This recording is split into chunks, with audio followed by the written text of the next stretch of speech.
commencer. Madame le maire, si vous me permettez, avant que vous fassiez l'appel, on aurait un petit mot à vous formuler. Oui, vous m'avez demandé tout à l'heure, pas de souci. Madame le maire, je voulais personnellement et au nom de notre groupe vous féliciter pour votre élection. Je souhaite, par ces quelques mots, vous signaler que notre groupe continuera de manière constructive à vous formuler nos objections et nos remarques, et ce, dans l'intérêt des Marquois. Notre opposition s'est toujours voulue intelligente et sereine. Si les rapports se sont avérés parfois tendus, ce n'était que pour répondre aux attaques ou sous-entendus blessants pour nous et l'ancienne municipalité. Nous espérons un climat plus serein et que l'intérêt des Marquois soit toujours la seule préoccupation. Merci Madame le maire. Je vous remercie. Mesdames et messieurs les... Je peux aussi parler quand même. Alors allons-y, monsieur Boucher. Moi, Vous allez souhaiter aussi la bienvenue. J'ai rien préparé, mais aussi, bien sûr, pour notre groupe, on tient aussi à vous féliciter pour votre élection. Et puis, on va travailler aussi dans l'intérêt commun et qui est constructif. Voilà. J'ai beaucoup de chance. Merci à Les vous. Marquoises et les Marquois. En ce moment, constructif, c'est à la mode. Parfait, nous allons pouvoir commencer. Mesdames et messieurs les conseillers municipaux, mesdames et messieurs les administrés qui assistent à ce conseil, à tous les internautes qui nous suivent en direct sur le site Facebook de la ville, bienvenue à ce conseil municipal. Je suis très honorée de présider ce premier conseil municipal en ma qualité de maire de notre commune. Je renouvelle mes remerciements à notre équipe municipale pour la confiance qu'ils m'ont accordée le 16 juillet dernier lors de mon élection.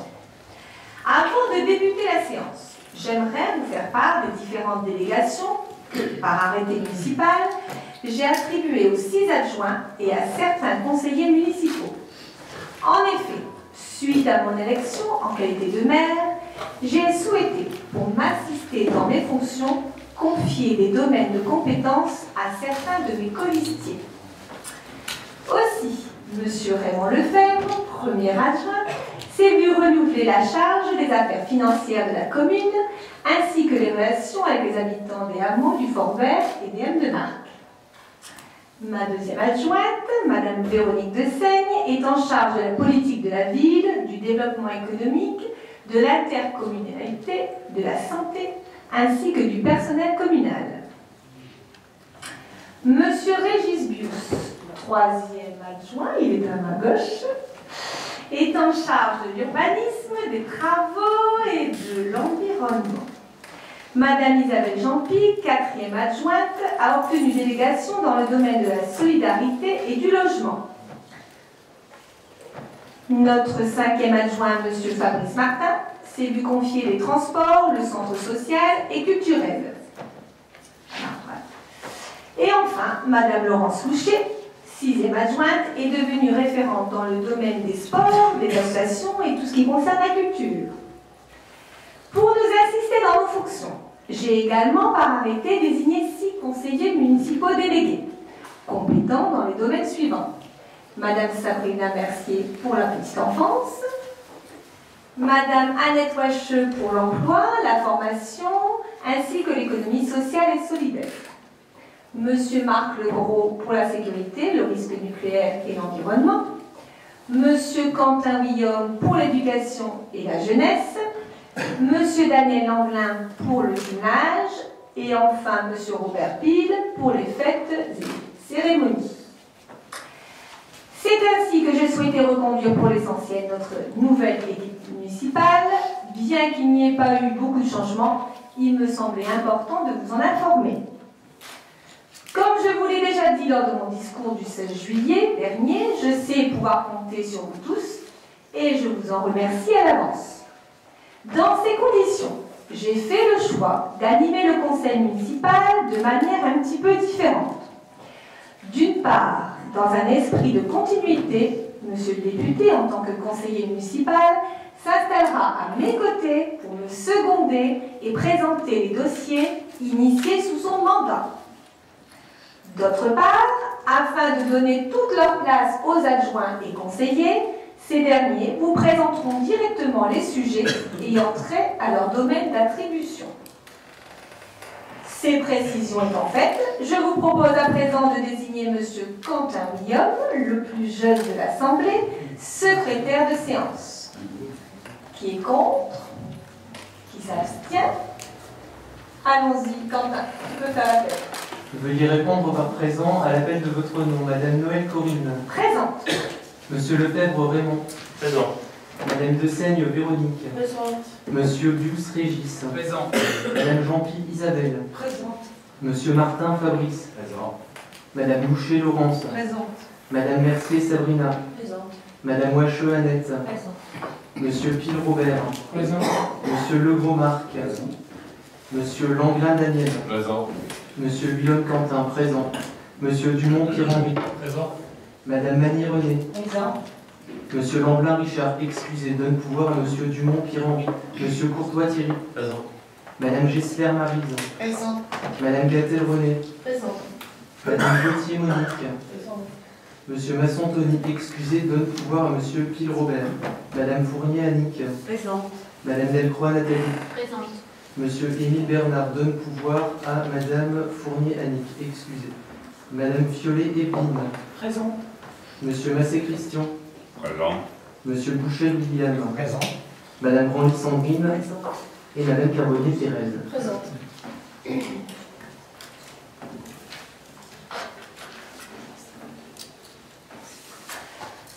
Le quorum étant atteint, je déclare ouverte la séance du conseil municipal. Nous allons pouvoir passer au premier point de l'ordre du jour. L'administration générale. Un point, l'approbation des procès-verbaux. Le compte-rendu du 30 juin n'ayant pu être présenté lors de la réunion exceptionnelle du 16 juillet, je vous propose de l'approuver aujourd'hui. Qui est contre? Qui s'abstient? Je vous remercie. En ce qui concerne le compte-rendu du 16 juillet, nous allons également l'approuver aujourd'hui. Qui est contre? Qui s'abstient? Je vous remercie. Nous allons passer au 1.2, la désignation des délégués au sein des différentes instances. Compte tenu de mon élection en qualité de maire le 16 juillet dernier, il y a eu lieu de modifier les délibérations qui me désignaient comme délégué au sein de commissions au comité. Ainsi, il convient de me remplacer dans 4 instances. Le CLEP, le comité local d'enseignement public. La composition du comité a été fixée le 16 avril 2014 par délibération de la manière suivante. Le maire membre de droit, M. Pierre-Henri Dumont, l'adjoint au conseiller municipal délégué, Mme Annette Wacheux, et 5 membres, Mme Gessler, Mme Loucher, M. Bouchel, Mme Fournier et moi-même. Je vous propose donc, compte tenu des changements opérés et des délégations qui ont été données depuis mon élection, de me constituer de la manière suivante. Membre de droit, moi-même, M. Quentin William, en sa qualité de conseiller municipal délégué, Mme Gessler, Mme Loucher, M. Bouchel, Mme Fournier et Mme Gattel. Qui est contre? Qui s'abstient? Parfait. En ce qui concerne le collège Boris-Vian, de la même façon, je représentais la commune de Marc au sein du conseil d'administration du collège de Marc.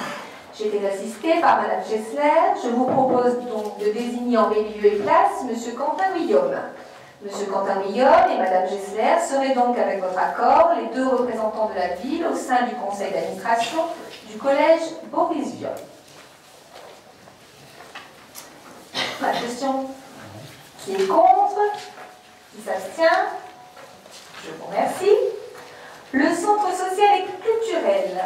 Les statuts du centre social et culturel prévoient, comme le précise la délibération 2014, que les représentants de la commune sont au nombre de 7, auxquels il convient d'ajouter le maire, qui est membre de droit.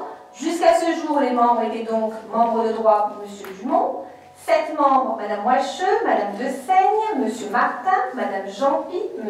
William, M. Langlin et moi-même. Je vous propose le remplacement de Mme Wacheux par Mme Vautier et le mien par Mme Loucher. Excusez-moi, Madame le maire, est-ce qu'il ne pourrait pas y avoir une personne de l'opposition, un membre de droit? Nous continuons comme avant. Désolée. Qui est contre? Qui s'abstient? Je vous remercie. À la maison de la petite enfance, conformément au décret 2010-613 du 7 juin 2010 relatif aux établissements et services d'accueil des enfants de moins de 6 ans, un conseil de structure doit être instauré au sein du multi-accueil et du jardin d'enfants, comme il est précisé à l'article 9 des règlements de fonctionnement. Cette instance est le lieu d'échange et d'écoute sur la vie de la maison de la petite enfance. Ce conseil se compose de parents volontaires, de membres du personnel, d'élus de la commune et éventuellement du chef de service de protection maternelle et infantile. Il se réunit 2 fois par an. Le conseil municipal avait décidé lors de la création du conseil de structure en 2014 de composer cette instance de 5 membres. Le maire, membre de droit, 2 titulaires et 2 suppléants. La délibération 2016-1109 avait désigné la composition de cette instance de la façon suivante. Membre de droit, M. Dumont, 2 membres titulaires, Mme de Seigne et moi-même, et 2 membres suppléants, Mme Mercier et Mme Wacheux. Je vous propose dorénavant la composition suivante. Membre de droit, moi-même, 2 membres titulaires, Mme de Seigne et Mme Mercier, 2 membres suppléants, Mme Gattel et M. Masson. Qui est contre? Qui s'abstient? Je vous remercie. Nous allons passer au point 1.3, constitution des comités consultatifs. Le conseil municipal de septembre 2014 avait créé 17 comités consultatifs composés paritairement de membres élus et de citoyens, conformément à l'article L. 2121.22 du Code général des collectivités territoriales. Leur composition respecte donc le principe de la représentation proportionnelle afin de permettre l'expression pluraliste des élus au sein de l'Assemblée communale. Aujourd'hui, je vous propose, compte tenu de la nouvelle répartition des délégations, de regrouper certains comités qui abordent des sujets complémentaires, voire communs. Ainsi, je vous propose de regrouper les comités urbanisme, environnement et travaux. Le référent élu pourrait être M. Régis Bius, puisque je lui ai confié par arrêté ses délégations. De la même manière, je vous propose de regrouper les comités développement économique et emploi, avec comme référent élu Madame de Seigne. Les comités sport et vie associative pourraient être également rassemblés sous la responsabilité de Madame Loucher. Enfin, nous pourrions envisager dorénavant de regrouper également les comités jeunesse et éducation, puisque M. Quentin-Guillaume est l'élu en charge de ces 2 domaines. Nous passerions donc de 17 comités à 12 comités. Bien évidemment, les élus et citoyens qui composaient les commissions concernées conservent leur rôle et leurs fonctions. On a simplement fait des regroupements. Des questions? Qui est contre? Qui s'abstient? Parfait, je vous remercie. Nous allons passer au 1.4. Bilan d'activité d'ordures ménagères 2016. En préambule, je vous rappelle que c'est la dernière fois que nous vous présentons ce rapport en tant que compétence communale propre.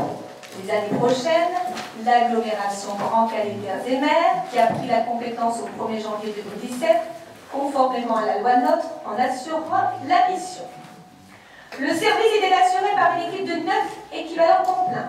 Il tournait sur 5 secteurs, 5 heures par jour, et collectait 4 déchets différents. Les fermenticibles, les déchets utiles, les emballages propres et secs, et le verre. La production de déchets est sensiblement identique à la moyenne des 6 années précédentes, avec 4800 tonnes collectées, soit 443 kg par habitant et par an. La répartition des déchets produits est stable, avec 42% de déchets utiles, 31% de déchets verts et 16% d'emballage et 11% de verre. Les variations mensuelles évoluent de la même manière que les années précédentes, répartition homogène sur l'année pour les ordures ménagères, les emballages de verre et forcément un pic de production sur les fermenticibles au printemps et en été, du fait des déchets de jardinage plus nombreux à cette saison. Les apports volontaires de verre, de piles et de vêtements usagés sont également constants. Le taux moyen de refus au niveau du CEVADEC a été en 2016 de 21,6%, principalement du fait des erreurs de tri des usagers. Passons maintenant au bilan financier, établi par le cabinet de consultance Velozer dans le cadre de l'étude pour le transfert de la compétence à l'agglomération du Calaisis. Au niveau des dépenses, on observe une hausse de 26 000 €. Celle-ci s'explique notamment par la prise en compte du coût du service de ramassage des encombrants au niveau des dépenses du personnel. Néanmoins, la renégociation du marché de fourniture de carburant nous a permis de réaliser une économie de 23% sur ce poste. Pour ce qui est des recettes, on observe une hausse de 36% par rapport à l'année dernière pour plusieurs raisons. D'une part, la forte hausse de l'aide des emballage et d'autre part, la hausse de la redevance spéciale perçue.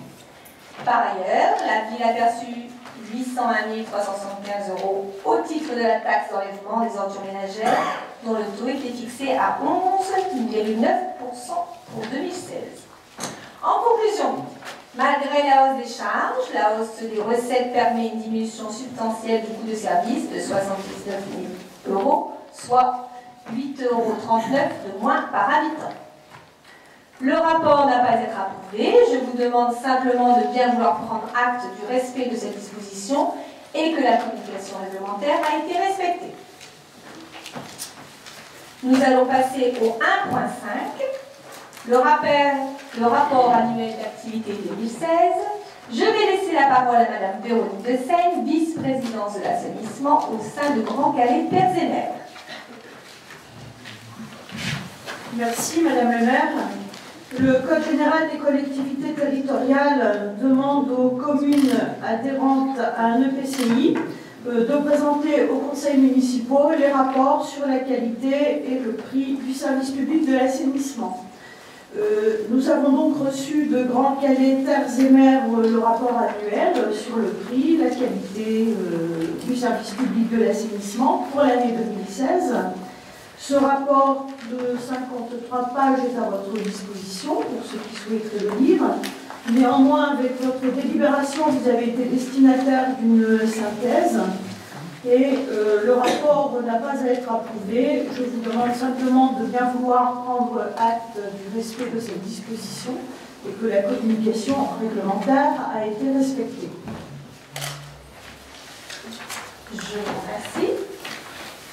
Nous allons passer au point 2, urbanisme, le droit de préemption. Je vous rappelle que conformément à la délibération 2017-0707 du 16 juillet 2017, je bénéficie d'une délégation de signature me permettant d'exercer au nom de la commune un droit de préemption. Toutefois, compte tenu des enjeux liés à l'immeuble en cours de vente, avenue du Général de Gaulle, dit église du Fort-Vert, situé en zone UD du Plus, dans le périmètre d'application du droit de préemption, je souhaite vous présenter ce projet d'acquisition. En effet, Maître Philippe Roy, notaire à Arras, a déposé une déclaration d'intention d'aliéner en mairie réceptionnée contre récépissé le 14 août 2017 concernant la vente de ce bien pour un montant de 131 000 €, auquel il conviendra d'ajouter les frais d'acte. Ce bien cadastré section CN 119 pour une contenance de 2 391 m² appartient à l'association diocésaine d'Arras. Je vais laisser la parole à Monsieur le député pour nous expliquer l'intérêt patrimonial et historique important de cet immeuble. Merci Madame le maire. Et en effet, la ville de Marcq se trouve peu dotée en lieu de diffusion culturelle et de rassemblement collectif eu égard à sa taille et à sa population. Ainsi, au hameau du Fort-Vert, notre deuxième hameau, il n'y a que très peu de lieux, voire aucun, permettant de rassembler un public assez nombreux dans des conditions d'accessibilité et de sécurité adaptées à différents usages.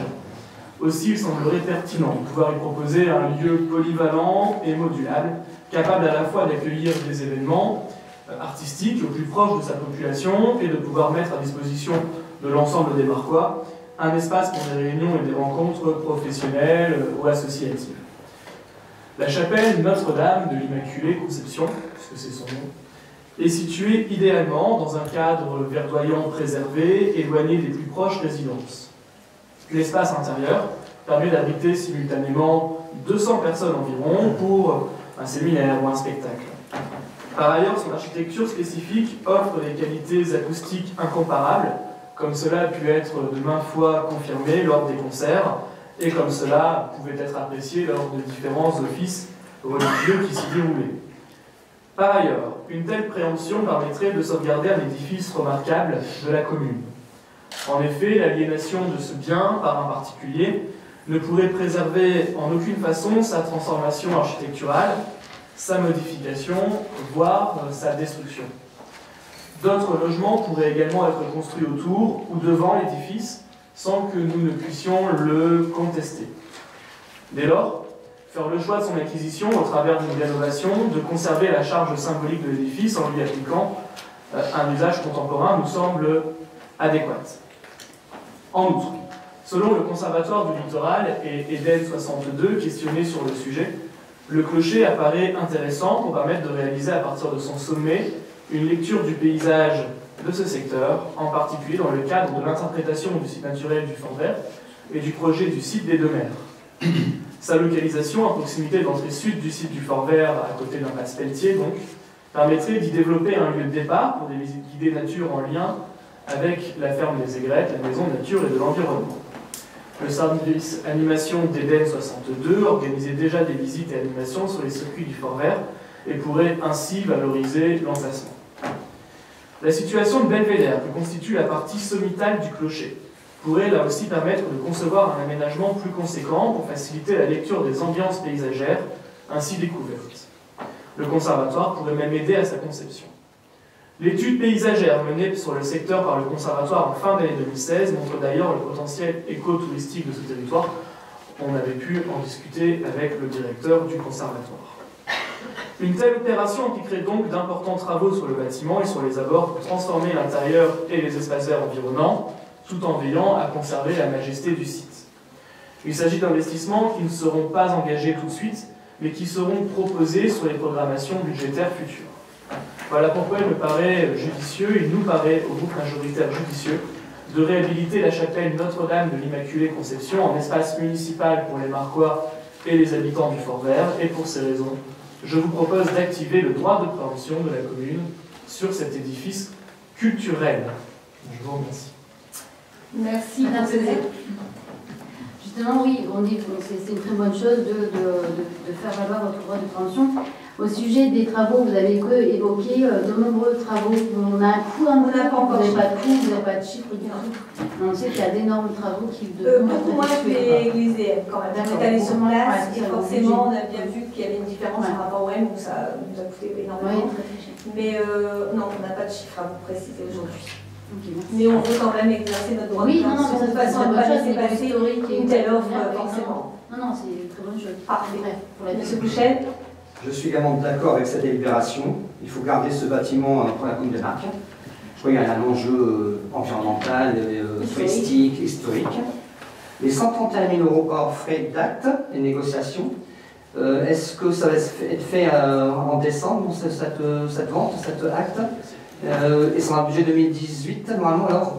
La vente aura certainement lieu avant le 31 décembre, et donc on l'a préparé pour le budget. Le budget, d'accord. Donc on fait une modification du budget. Exactement. D'accord, très bien. C'est l'objet de la modification que nous avons tout à l'heure. Ok, ça marche. Si je peux me permettre de rajouter également, on a réussi à faire plusieurs économies et obtenu des subventions qui n'étaient pas forcément attendues, ce qui permet aussi d'équilibrer le budget sans faire appel ni à l'emprunt, ni à l'impôt. Donc on reste définitivement dans le clou du budget qui était prévu et donc on peut se permettre de faire ce droit de préemption. Au regard de ces éléments, je vous informe donc que par arrêté, je vais faire valoir le droit de préemption communal sur la vente de ce bien immobilier et proposer un prix similaire de 131 000 € hors frais d'acte et de négociation, conformément à celui notifié dans la déclaration d'intention d'aliéner. Qui est contre? Qui s'abstient? Je vous remercie. Nous allons passer au 2.1.2, le terrain avenue de Calais. Je vais laisser la parole à M. le député pour vous présenter les deux prochains points. Merci Madame le maire.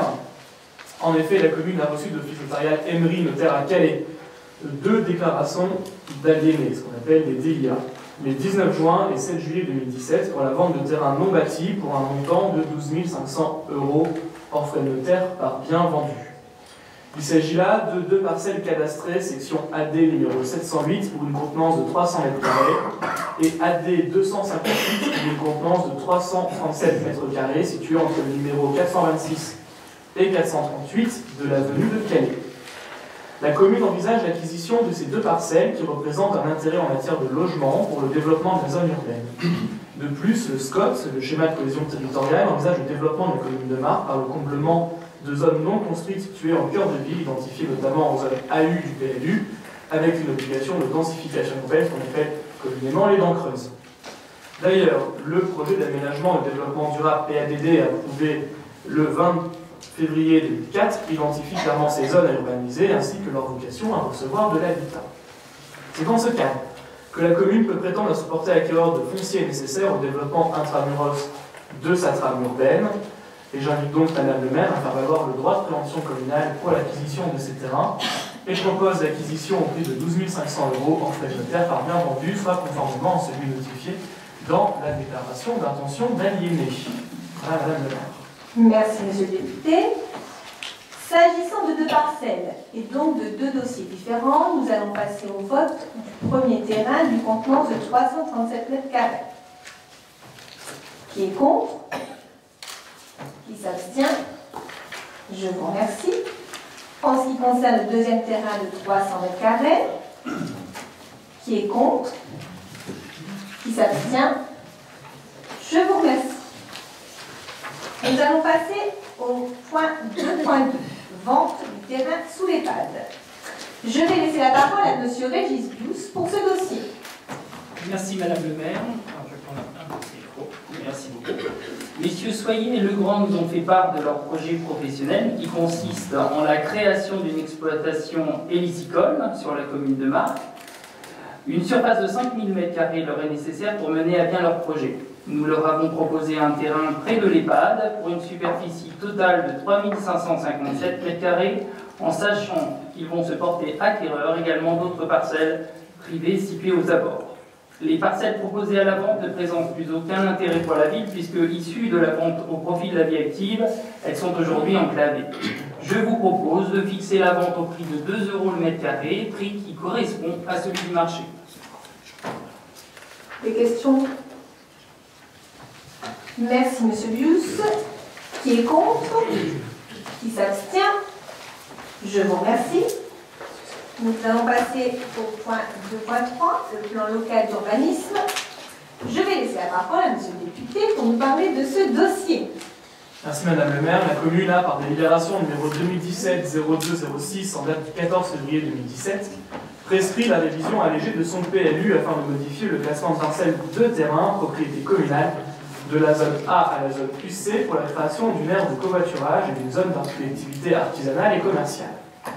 Pour la réalisation de ce projet, le cabinet Verdi a rédigé une notice explicative contenant les modifications réglementaires apportées au PLU actuel pour permettre le projet ainsi que l'évaluation environnementale qui est obligatoire pour les communes littorales, qui présente une analyse de l'impact du projet sur notre environnement.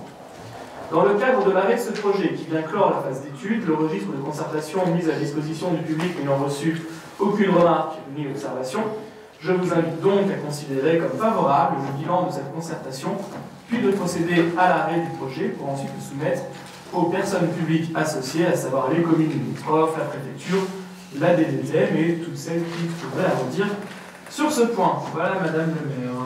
Merci pour ces explications. Des questions? Qui est contre? Qui s'abstient? Je vous remercie. Nous allons passer au point 3, les finances. L'admission en non-valeur des produits irrécouvrables. Dans le cadre de l'appurement périodique des comptes entre l'ordonnateur et le comptable, Monsieur le trésorier de Calais municipal et banlieue a transmis 2 états de demande d'admission en non-valeur. Ils correspondent à des titres du budget principal de la ville de Marcq des exercices de 2013 à 2016. Il s'agit de recettes qui n'ont pu être recouvrées malgré les procédures employées. Je propose de laisser la parole à Monsieur Lefebvre pour présenter le dossier. Merci Madame le maire. Donc, comme vous l'avez dit, nous allons, sur cette délibération, aborder les admissions en non-valeur. Vous avez le tableau joint. Cet état se décline comme suit. Donc, il y a plusieurs articles, il y a des loyers, il y a aussi une redevance au niveau de notre salle. Considérant que Monsieur le Trésorier de Calais municipal, de la Trésorerie de Calais municipal, a justifié les diligences réglementaires pour recouvrer ses créances auprès des débiteurs et que ces derniers sont insolvables, ou que le montant des restes à recouvrer est inférieur au seuil des poursuites, je vous propose d'admettre en non-valeur la somme de 906,11 €.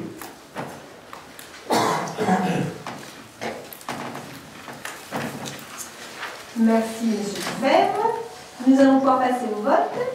Qui est contre? Qui s'abstient? Je vous remercie. Nous allons passer au point 3.2, la décision des modificatifs numéro 1. À ce stade de l'année, il est nécessaire de modifier quelques lignes budgétaires ouvertes au budget, afin notamment de prendre en compte les notifications officielles de recettes qui avaient été estimées ou non prévues lors du budget et d'ajuster certains crédits. Nous allons laisser la parole à M. Lefebvre pour nous donner quelques explications. Merci Madame le maire. Cette décision modificative de crédit s'équilibre à 288 728 € en section d'investissement et à 33 635 € en section de fonctionnement. Sur la section d'investissement, en recettes réelles, il s'agit de l'ajustement et de l'inscription de nouvelles subventions d'investissement.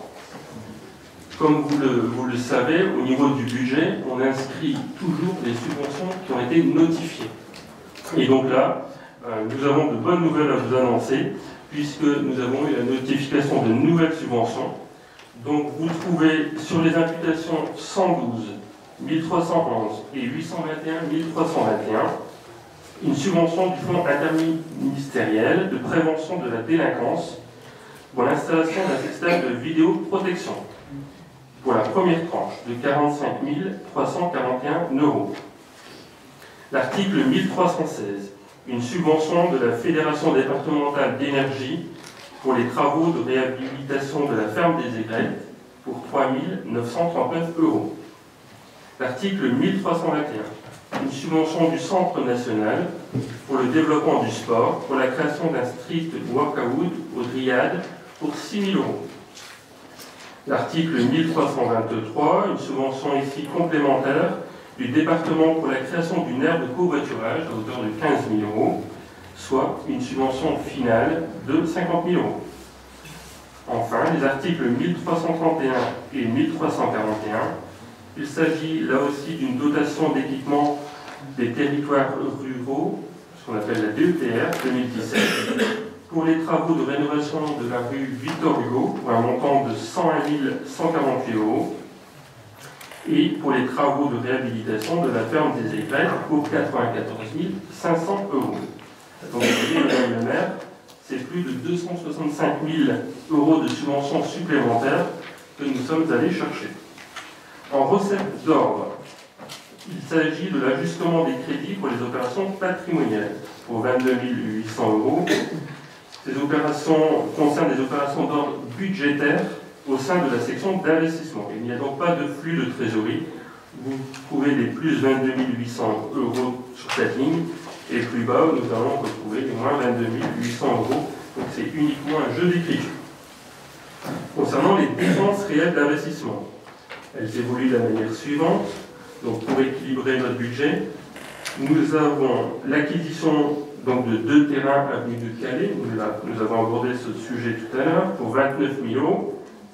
L'acquisition de l'église du Fort-Vert, donc là vous retrouvez 154 000 €, c'est les 131 000 plus les frais liés à l'acquisition. L'installation d'une stèle à la ferme des Aigrettes pour la commémoration du 30e anniversaire du jumelage pour 2 200 €. L'installation d'un portail à la maison des Islandais pour 1 628 €. Les travaux de réhabilitation de la ferme des Aigrettes pour 70 000 €. La réfection du parking devant l'ancienne école du Fort-Vert et la création d'une aire de stationnement au Driade pour 5 700 €. Et enfin, la rénovation des statues de l'église DM pour 3 400 €. En section de fonctionnement, en recettes réelles, il s'agit ici de l'ajustement des recettes de gestion courante. Alors, les articles 73 111, 73 223, 7383 concernent les impôts et taxes pour la somme de 15 526 €. Le chapitre 74, quant à lui, concerne les dotations et les participations de l'État pour plus 18 109 €, répartis de la manière suivante: baisse de la dotation forfaitaire de 19 262 €, baisse de la DSU pour 29 431 € et une augmentation des compensations au titre de la contribution économique territoriale et des exonérations des taxes foncières et d'habitation pour 66 802 €. En dépenses réelles de fonctionnement, nous retrouvons l'ajustement des autres charges de gestion courante pour des redevances sur des locations de logiciels. Auparavant, nous les passions en investissement, maintenant nous devons les passer en fonctionnement. Et dernier point, de l'ajustement des restitutions d'impôts pour 29 135 €. Voilà, Madame le maire, les ajustements budgétaires pour le budget principal de la ville de Metz. Parfait, donc tout va bien au niveau des comptes, nous avons des bonnes nouvelles. Tout va bien, des bonnes nouvelles. Merci, monsieur le premier adjoint. Nous allons pouvoir passer au vote. Qui est contre? Qui s'abstient? Je vous remercie. Nous allons passer au point 4, les communications diverses. Je vais laisser la parole à monsieur Martin pour nous parler du centre social culturel Cousteau. Merci Madame le maire. Il est un petit peu malade, excusez. Lors du conseil municipal du 28 mars 2017, monsieur le député, maire à l'époque, vous avez informé que l'association Jacques-Yves Cousteau vous communiquerait les résultats financiers de l'association. En ma qualité de président, je vais vous en faire la présentation. Nous avons transmis le 4 juillet 2017 le compte de résultats de l'exercice 2016, le rapport du commissaire aux comptes et le bilan 2016. Celui-ci présente un excédent net comptable de 1 404 €.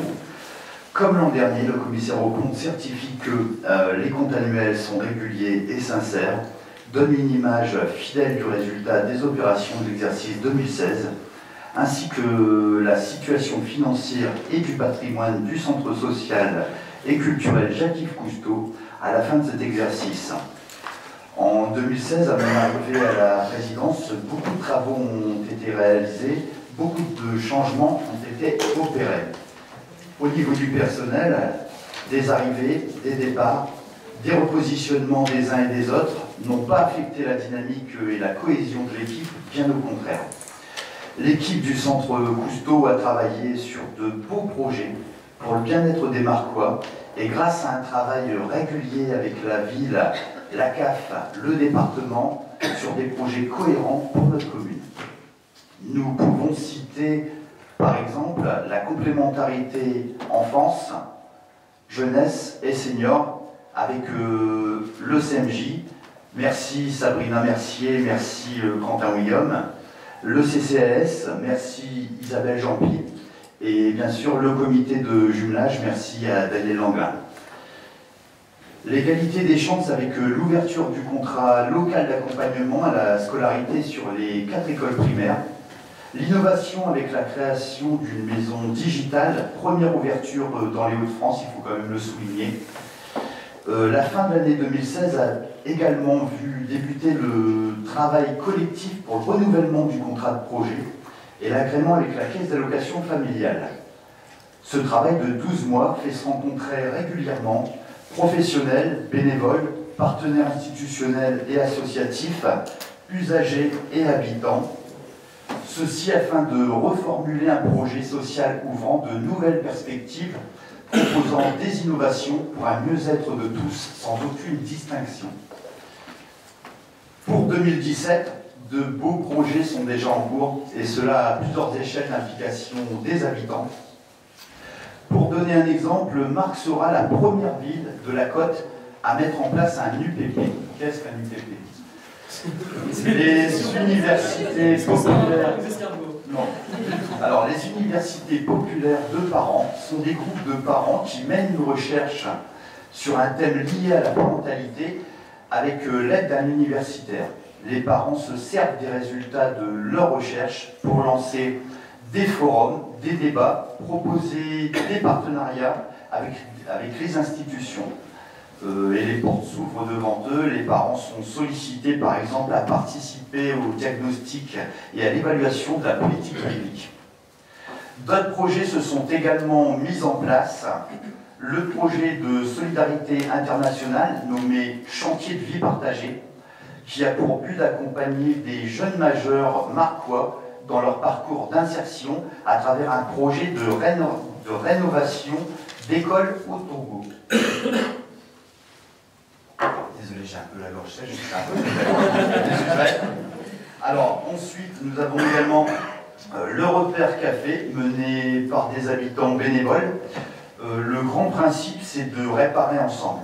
Vous arrivez avec vos objets cassés ou en panne, vous vous installez avec le réparateur qui vous explique la réparation.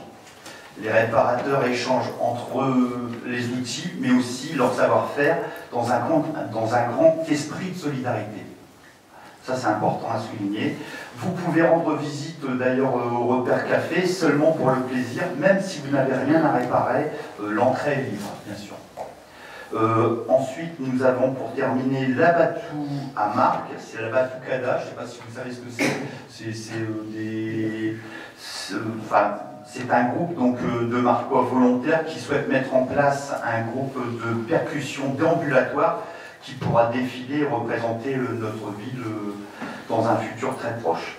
Et bien d'autres actions aussi et projets à venir, ou à venir découvrir lors de l'inauguration des nouveaux locaux du centre Cousteau à la ferme des Aigrettes. Donc nous faisons un déménagement le 2 octobre.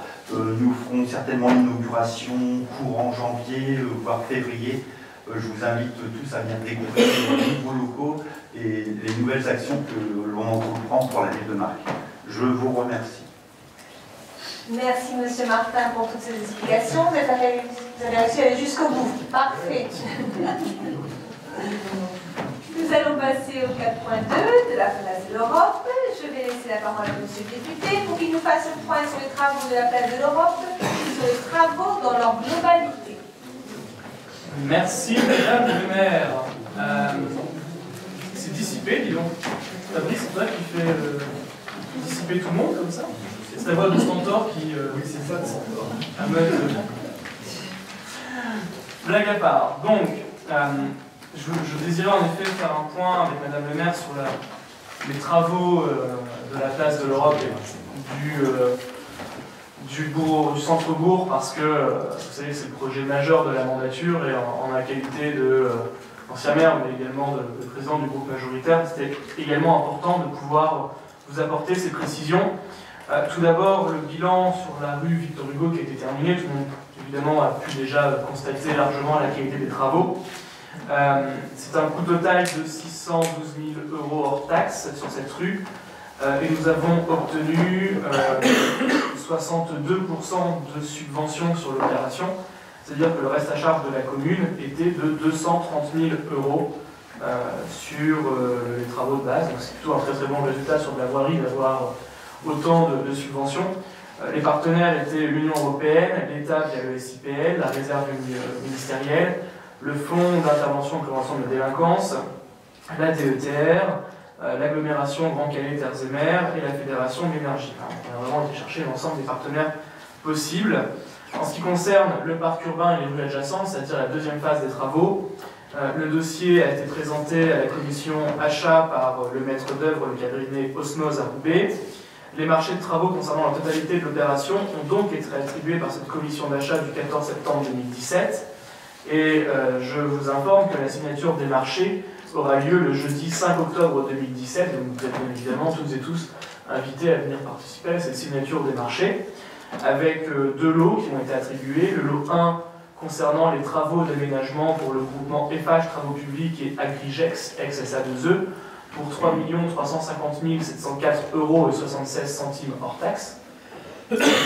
Et le lot 2, l'enfouissement des réseaux aériens et de l'éclairage public pour le groupement Eiffage Énergie et SET tertiaire en sous-traitance à hauteur de 518 821,52 € hors taxe.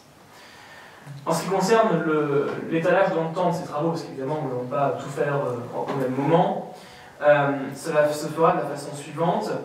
L'extension du cimetière et la création du parc urbain, nous démarrons les travaux fin octobre de cette année et ils s'étaleront jusqu'au printemps 2018.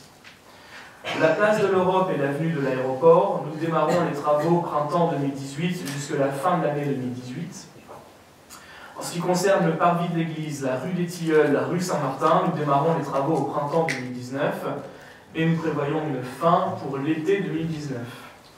En ce qui concerne la rue François Jaubert, la rue Gaston Paris, la rue Claude Debussy, nous démarrons les travaux à l'automne 2019 pour les terminer en fin d'année. Différents dossiers de subvention sont en cours d'instruction. La durée totale des travaux sera donc de 24 mois au maximum et le paiement des factures s'étalera sur 3 exercices budgétaires, 2018, 2019 et 2020. Vous savez, le montant total de l'opération est de 3 869 526,28 € hors taxe. Les subventions attendues sont Europe via l'opération Nature en Ville pour 334 350,86 € hors taxe. L'État pour le SIPL à la même hauteur, Grand Calais Terres et Mers pour 300 000 € hors taxe et la Fédération de l'énergie pour 171 211,10 € hors taxe, soit 1 500 000 € de subventions attendues, c'est-à-dire environ 40%. Et d'autres demandes de subventions complémentaires seront effectuées sur les 3 exercices budgétaires afin de compléter ces subventions. Voilà pour le point sur les travaux de la place de l'Europe, Madame le maire. On peut continuer avec les autres travaux, il me semble. Allez, on va continuer avec les autres travaux. En ce qui concerne les travaux de voirie, pour les travaux de la rue des Cyprès, les travaux sont terminés. Une rencontre sera organisée prochainement avec le bailleur social pour la remise en état du parking à l'entrée de la rue des Cyprès et la réalisation d'une nouvelle sortie de ce parking vers l'avenue François Mitterrand. En ce qui concerne l'école du Fort Vert, les travaux sont terminés. Le plan de bornage doit être réalisé pour implanter la clôture au niveau du parking. Dans les travaux des bâtiments, à la ferme des Aigrettes, le bilan financier du coût total de l'opération est de 404 246,97 € hors taxe. Nous avons obtenu différentes subventions, 109 700,17 € de la part de la CAF, 65 000 € de la part de Grand Calais Terres et Mers, 30 000 € de la part de la Fédération de l'énergie et 94 500 € de la part de l'État via la DETR, ce qui nous amène à près de 300 000 €, c'est-à-dire 299 200,17 € hors taxe de subvention, qui représente 74% du projet et du coût total de l'opération. C'est-à-dire qu'on peut difficilement aller au-delà, puisque le but est à 80%, je vous le rappelle. Comme Monsieur le Président du Centre Cousteau l'a rappelé, le déménagement du centre social, culturel et de la bibliothèque pourra intervenir dès la mi-octobre. Dès après la mi-octobre. Ce qu'on peut également rajouter, c'est que vous savez que dès que le centre social est déménagé, nous allons entamer en régie les travaux pour aménager les locaux du centre social actuel en maison médicale avec 3 espaces. Et donc nous avons déjà un médecin qui viendrait d'une autre commune et nous avons des pistes pour les 2 autres, un ou 2 autres qui pourraient les accompagner le médecin qui a déjà donné son accord. Nous avançons, nous déménageons le centre social, nous faisons les travaux en régie dans les services techniques et ensuite les médecins s'installent.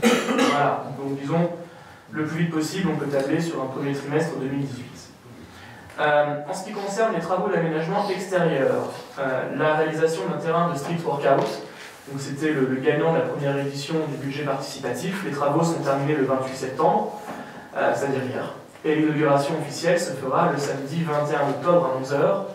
Donc je vous ai tous recevoir une invitation, mais venez nombreux, mettez vos baskets, exercez-vous à faire des tractions, des sauts sur les anneaux, et on va pouvoir inaugurer cet espace de street workout. Voilà.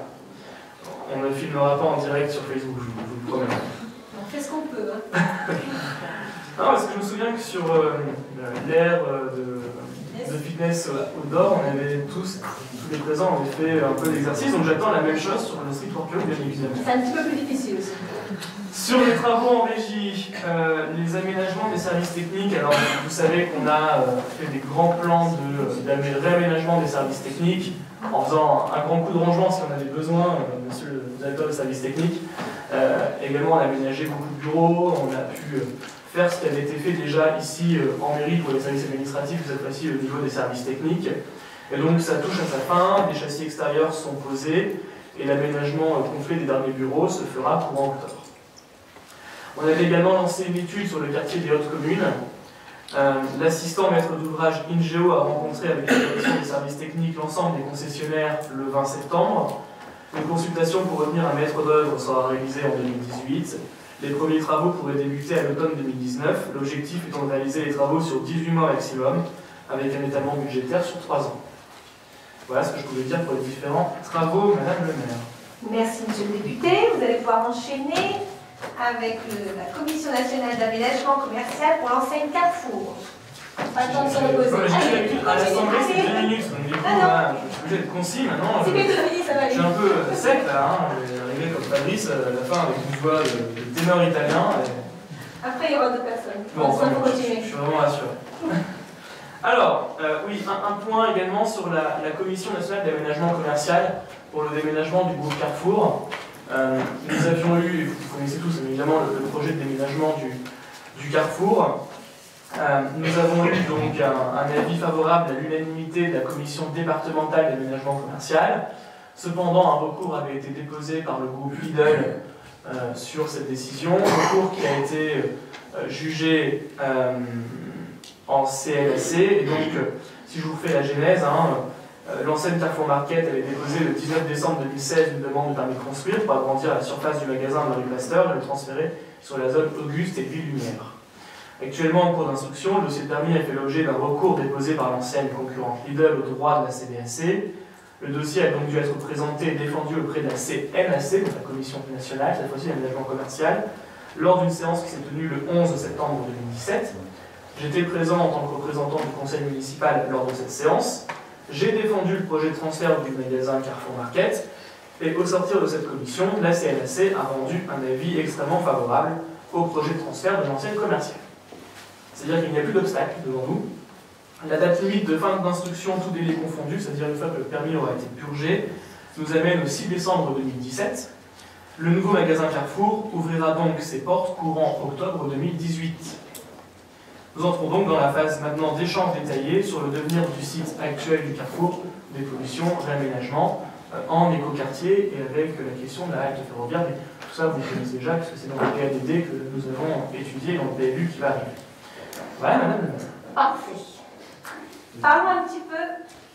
Oui, mais Monsieur Gros. J'aurais une question à poser. Au niveau de l'ancien ED, près du rond-point du Moulin, attendez Noël. C'est privé déjà, donc on ne peut pas passer. Oui, mais comment on fait les droits de repréhension? Est-ce qu'on ne pourrait pas éventuellement faire à ce Il n'est pas en vente.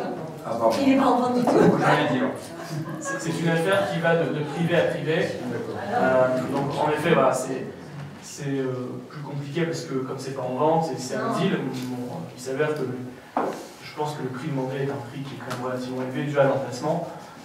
Si ça continue, on peut imaginer des dispositifs qui sont mis en place dans d'autres communes pour éviter les friches commerciales. Ça répond à notre question, monsieur Legault. Parfaitement. Tout à fait, madame. Très bien. Alors, nous allons parler un petit peu de la rentrée scolaire dans nos écoles. Au niveau des effectifs, le nombre d'enfants scolarisés pour l'année scolaire 2017-2018 est de 1293 enfants, un tout petit peu en baisse, elle reste à 1300, mais vraiment pas beaucoup.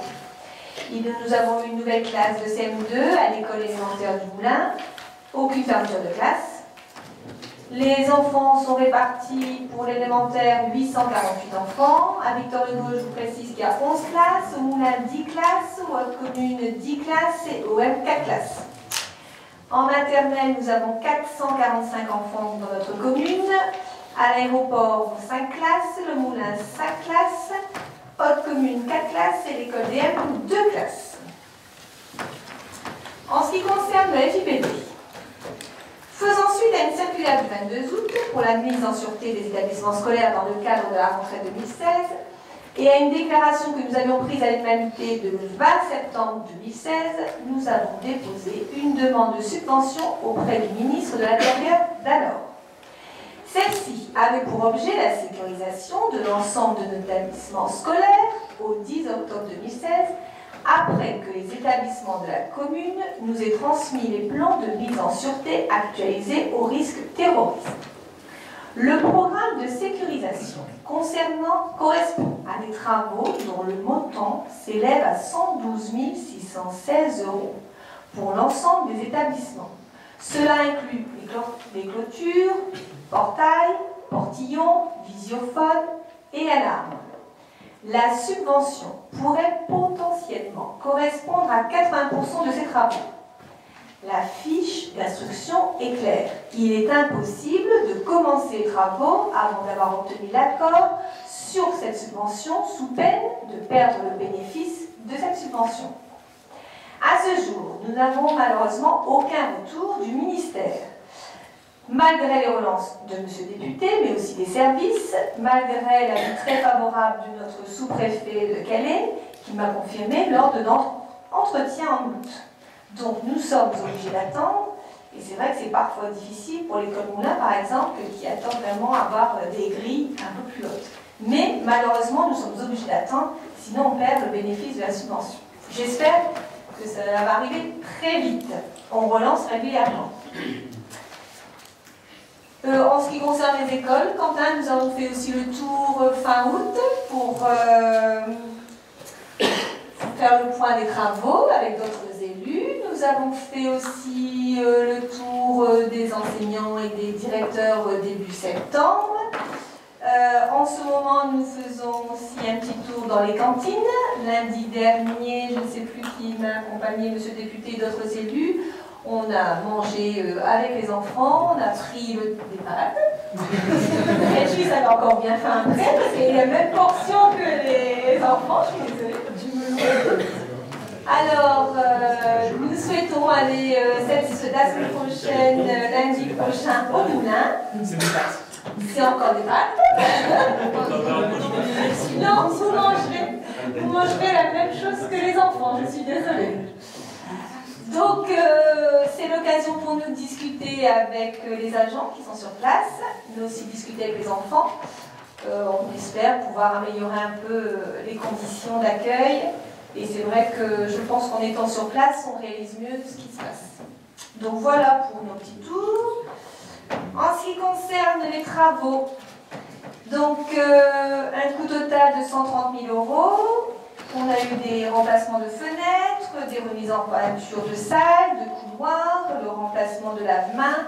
Il y a aussi le sol au niveau de notre commune. Le mobilier, 12 000 € d'investis. On a eu 3 nouvelles classes élémentaires. On a changé complètement leur mobilier. Une à Victor Hugo, une autre commune, et bien évidemment une aussi au Moulin, puisqu'il y a eu une ouverture de classe. Nous avons mis en place des projets culturels grâce au comité des fêtes. Alors, 3 actions culturelles sont proposées au cours de l'année scolaire. Le premier s'intitule Brassens, l'héritage, assuré par l'artiste Goud pour 2 classes de CM2 à l'école des Hautes-Communes. Et nous verrons le spectacle en avril 2018. 2 autres projets se tiendront au collège Boris Vian pour 2 classes de 6e. Il s'agit de Molière 2018 et La Ruse dans les contes et les fables de La Fontaine. Cette action est dirigée par le théâtre de l'Envol. Les restitutions se feront en mai 2018. Donc merci au comité des fêtes et de la culture. Nous essaierons de continuer certainement notre forum de la sécurité qui avait vraiment bien plu l'année dernière pour nos classes de CP. Je remercie tous les membres de notre comité consultatif éducation sans qui ces événements ne seraient pas possibles. Je sais qu'on a eu pas mal d'aide au niveau de ce forum de sécurité et puis aussi pour les corriger. Donc je les remercie parce qu'ils ont bien travaillé, aussi bien préparé que organisé et être sur place. Ils nous ont donné un bon coup de main. Voilà, je pense avoir fait le tour pour les écoles. Cette fois-ci, je vais annoncer, la prochaine fois, c'est toi, Quentin. Je te laisse prendre la main. Alors, en ce qui concerne la fibre optique, ça, c'est l'informatique, c'est monsieur le député. Merci, Madame le maire. Donc, un point sur le déploiement de la fibre optique. À ce jour, à Marc, je vous rappelle qu'à Marc, nous avons 12 armoires, ce qu'on appelle des points de mutualisation.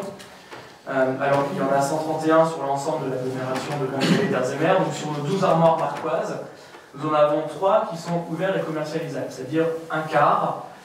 Il se situe dans le quartier des Hautes-Communes et Hautes-Brigades. Pour les points de mutualisation ouverts, les riverains ont parfois des difficultés à se brancher, c'est-à-dire avec des fours rebouchés ou inexistants dans le domaine privé. Donc les domaines sont traités au cas par cas par SFR lors de la demande de raccordement. D'ici la fin de l'année 2017, 7 nouveaux points de mutualisation devraient ouvrir et les 2 derniers pour début 2018. Ce qui veut dire que nous allons avoir rapidement une couverture à près de 100% des habitants de la ville de Marc en fibre, donc d'ici le premier trimestre 2018. Je rappelle également, c'est une question sur pourquoi est-ce que je voulais passer chez SFR et pas, je ne vais pas choisir mon opérateur, parce que chaque opérateur, même si SFR crée le réseau, chaque opérateur est autorisé à venir et dire qu'il accepte de commercialiser ses offres sur le réseau. Pour l'instant, nous n'avons qu'un seul opérateur qui est SFR, et au fur et à mesure que le réseau s'étoffera au niveau de l'opération, d'autres opérateurs viendront se joindre à SFR.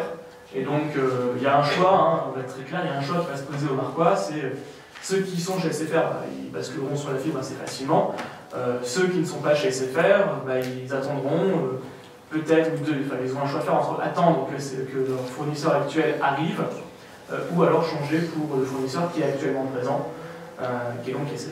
Voilà. Mais les autres fournisseurs viendront, je ne peux pas le dire quand, parce que c'est un choix d'une entreprise privée et qui peut donc essayer de venir demain, dans 6 mois, dans 1 an ou dans 2 ans. Donc un choix à la charge de chacun. Voilà, en tout cas, la collectivité aura fait son travail puisque le réseau fibre sera présent. Comme nous l'avions. Parfait, merci beaucoup. Alors, Mme Mouchet, qui n'a pas encore beaucoup parlé, va nous présenter les différentes manifestations, alors aussi bien celles de passé et celles qui vont arriver. Merci Madame le maire. Donc je vais vous parler des manifestations passées et à venir dans le domaine artistique, théâtral et culturel.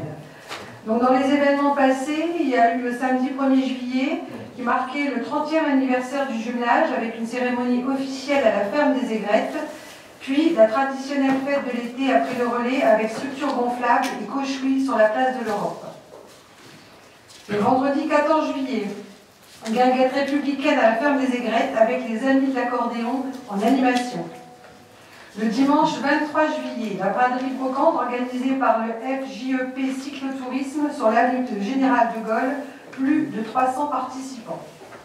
Le dimanche 20 août, une deuxième braderie brocante organisée par le Basket Club et le Tennis Club, près de 300 exposants. Dimanche 3 septembre, le forum des associations au complexe Hubert-Seban et au stade, avec une quarantaine d'associations participantes et la remise des récompenses en fin d'après-midi. Samedi 9 et dimanche 10 septembre, le hameau des M de Marc a été animé tout le week-end avec la traditionnelle fête des Islandais qui a commencé dès le samedi matin avec 2 concerts sur le thème de la mer mais également une exposition. S'en est suivi dans l'après-midi l'intervention de la chorale de la chapelle du Hainaut et un concert de HB2M dans l'église des M.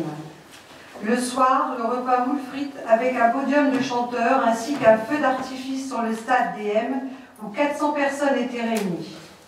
Le dimanche, laissez place à la brocante rue Roblin. Dimanche 24 septembre, le variété jazz du Calaisis, près de 30 musiciens et autant de choristes et danseuses se sont produits sur la scène du complexe devant près de 200 personnes. Le public a pu entendre tout style de musique avec des arrangements et des chorégraphies qui caractérisent cette formation. Donc nous allons parler maintenant des événements à venir. Donc demain, avec l'inauguration de l'église de M à 15 h en présence de l'évêque d'Arras, Monseigneur Jean-Paul Gégère. Ensuite, le vendredi 6 octobre, le théâtre de l'Envol. Concerto pour 2 amants au complexe Hubert-Seban. Monsieur Philipson, quand même. Là, il y a un amant qui est là. Les places sont en vente en mairie. Le billet d'entrée est à 10 € en tarif normal et 5 € en tarif réduit pour les étudiants, demandeurs d'emploi et enfants moins de 12 ans. Nous attendons nombreux, bien sûr. Le samedi 18 novembre, élection Miss Marc au complexe Hubert-Seban. Les candidatures sont ouvertes jusqu'au 13 octobre. Il n'y a pas des hommes dans le jury. Pour assister à cet événement, vous pourrez retirer vos billets en mairie, moyennant la somme de 8 € au tarif d'entrée, plus la possibilité de restauration sur place. Nouvel événement qui n'avait pas été organisé depuis une vingtaine d'années. On attend bien sûr des inscriptions. Oui, il y a des dossiers qui ont été récupérés. On attend le retour en mairie. Dimanche 3 décembre, Gospel de Reims à l'église Saint-Martin de Marc à 15h. Vendre des places en mairie. Et enfin, dernière petite info, sachez que désormais vos billets pour les événements organisés par le comité des fêtes et de la culture peuvent être achetés via une billetterie électronique directement sur le site de la ville de Marc. Voilà, je vous remercie. Merci Madame Moucher. Nous n'avons pas oublié Monsieur le député. On me fait remarquer par SMS un téléspectateur de notre conseil sur Facebook que l'opérateur Orange propose la fibre aux Driades depuis mercredi. Ah, vous ne savez pas. Voilà, il y a Michael aussi. Voilà. Donc, du coup, voilà. Lui, ça peut arriver demain, dans un an. Vous voyez, c'est bien la preuve. C'est comme une garde technologie moderne. Une garde par internet qui nous dit, c'est incroyable. Bien, merci Monsieur le député. Madame Rampillon, on ne nous a pas oublié. Ah, vous. Votre ami. Vous parlez de la Miss Marc et tout le monde fait ah. Moi je parle des personnes âgées, je voudrais qu'on fasse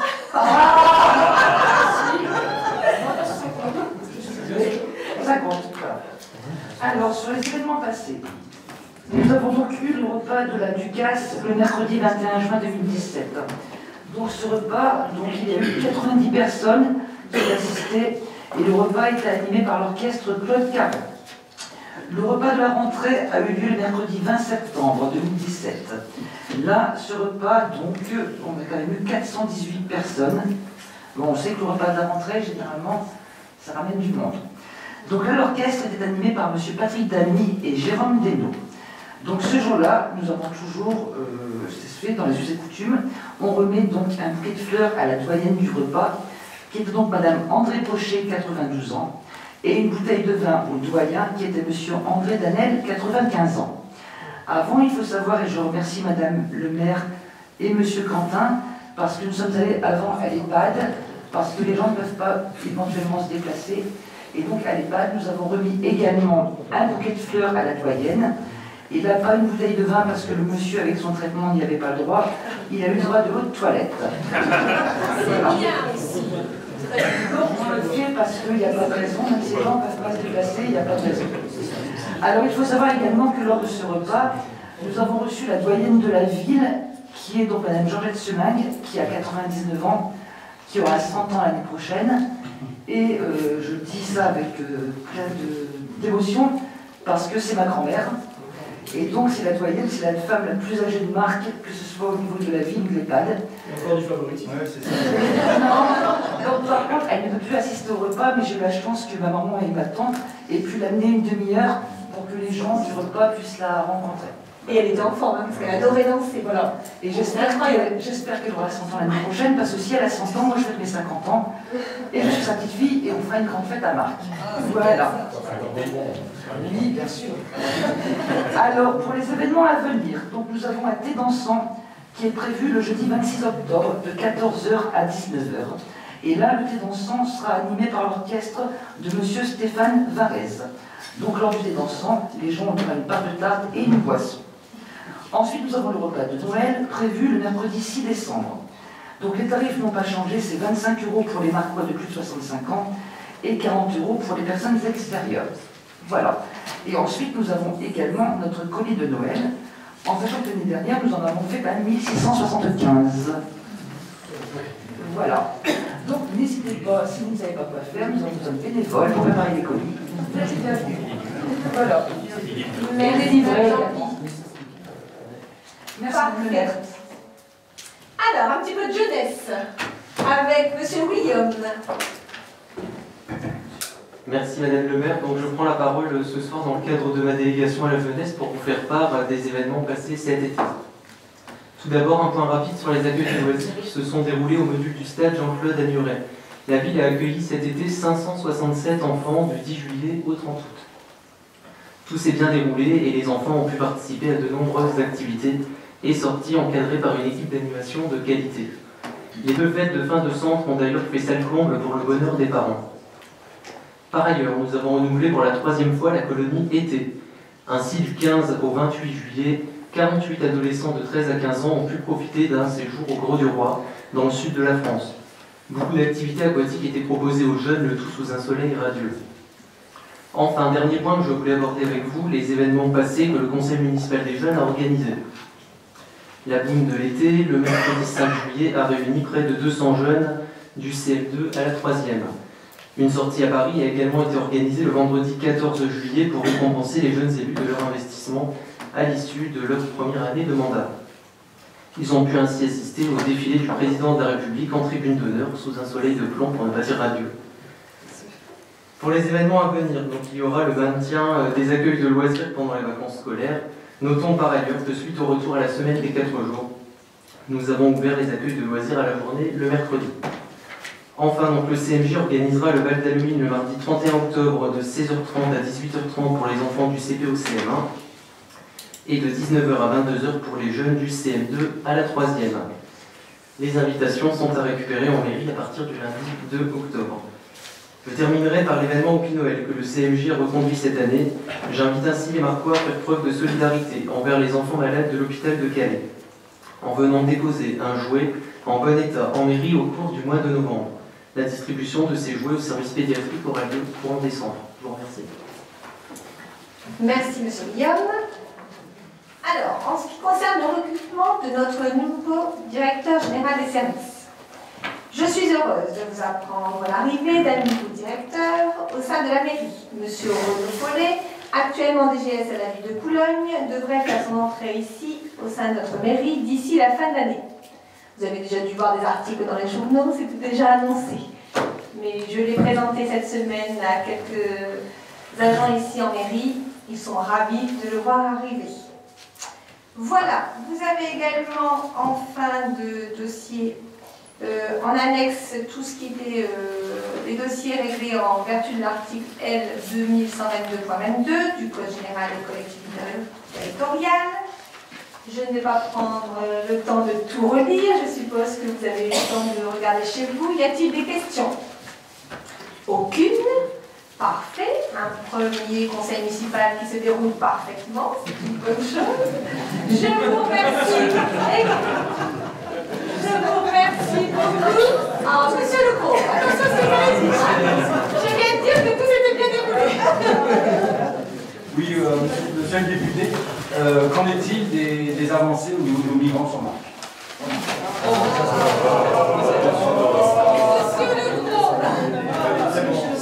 Ça n'a pas forcément de lien avec ça. Moi, je pense que vous voyez assez régulièrement intervenir dans les médias locaux ou nationaux pour porter la voix du Calaisis. Moi, ce que je peux simplement vous dire, c'est que il y a une différence de vision entre nous, ce qu'on sait et ce qu'on vit au quotidien ici dans le Calaisis, et ce qui est cru d'être su par nos autorités à Paris.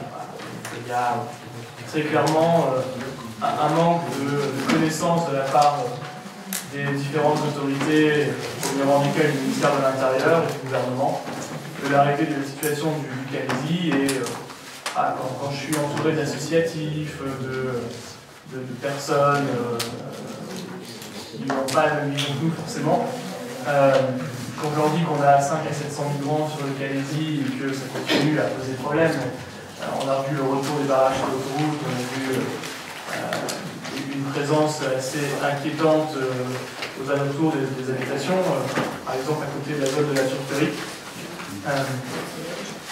On ne croit pas. Voilà. Et donc, je m'efforce de porter ce message. Je rajoute également qu'en ce qui concerne la liaison avec les différentes autorités, j'avais bien évoqué le sujet avec le préfet de mon rendez-vous avec lui il y a une dizaine de jours, avec le sous-préfet. On va mettre en place un système de liaison directe entre les maires de l'agglomération concernée par le phénomène et les services de police de la sous-préfecture, afin de démanteler immédiatement tout début de campement qui serait aperçu. Enfin, personnellement, je ne crois pas en une escalade, c'est-à-dire en ayant comme seule réponse à une augmentation du nombre de migrants, une augmentation du nombre de CRS ou de gendarmes mobiles. Je considère que Calais est une impasse. C'est d'ailleurs les auditions que je mène en ce moment en tant que député à l'Assemblée tendent à prouver que l'ensemble des acteurs considèrent qu'en effet Calais est une impasse, qu'il ne devrait pas exister de migrants à Calais, et que c'est une prise en charge en amont qu'il faut mettre en place. Et donc on est bien en train d'avancer sur ça et de faire, je dis vraiment comprendre, c'est ça le but, faire comprendre à ceux qui ne veulent pas l'entendre la réalité du terrain et du territoire, de ce que nous tous nous vivons, et le retour de simplement l'angoisse ou l'inquiétude, l'angoisse de prendre sa voiture pour aller travailler quand on est posté, de savoir si on va se trouver sur la route. Voilà. Par exemple, c'est des choses qui semblent assez basiques pour nous, mais qui sont totalement ahurissantes quand je le porte à Paris. Voilà, pour répondre à la question, mais je salue le travail, en tout cas de la police municipale de la commune de Marcq, qui apporte son concours aux forces de l'ordre, qui tournent quasiment tous les jours pour essayer de détecter les débuts de campement, afin d'éviter de créer tout point de fixation sur le territoire de la commune. Je sais que dans toutes les autres communes, c'est également le cas. Merci, monsieur le député. Bien, je vais terminer par annoncer la date du prochain conseil municipal. Il aura lieu le jeudi 30 novembre à 19h. Merci à tous pour votre présence. Merci à tous les agents qui ont préparé aujourd'hui le conseil municipal. C'était beaucoup de travail, je le sais. Monsieur Courtois, j'ai pas parlé trop fort? Ça fait une petite blague entre nous parce qu'il paraît que je parle très fort. Peut-être que c'est l'habitude. Régulièrement, ils me disent que je parle fort. Il faut que vous coupiez votre micro quand celui de M. Dumont est allumé, sinon ça fait écho. C'est vrai. Ah, ça y est, je me doutais bien que tu allais rajouter quelque chose. Bien,